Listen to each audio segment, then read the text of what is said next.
Je viens de Genève, je m'appelle Basil Zimmermann. Je travaille à l'unité des études chinoises de la faculté des lettres.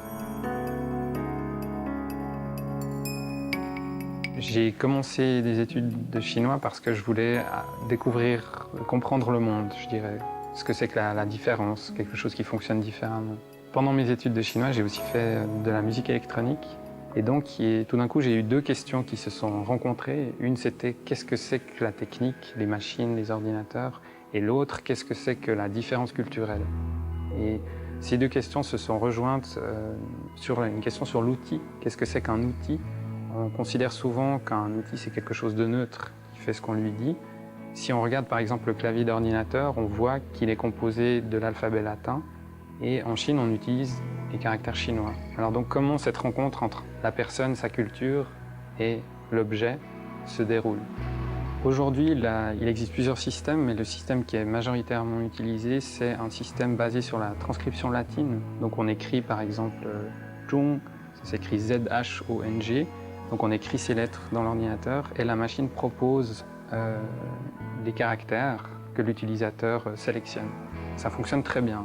Aujourd'hui, on observe un phénomène particulier en Chine, c'est de voir les gens reprocher à leur écriture son système de fonctionnement. Pour faire l'analogie avec la nourriture, c'est un peu comme si on vous donnait une entrecôte et puis des baguettes pour la manger.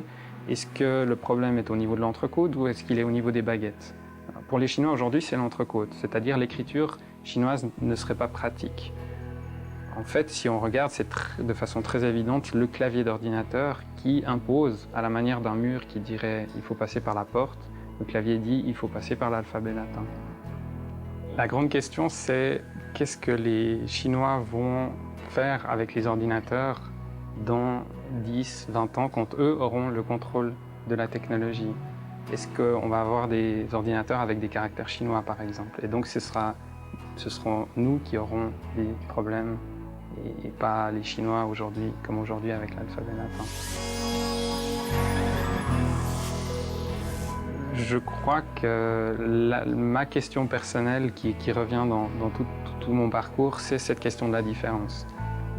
Où est-ce que je suis moi, où est-ce que sont les autres? Et donc ça se place dans les caractères, dans la technologie. C'est ça ma motivation quelque part, d'étudier la différence en fait.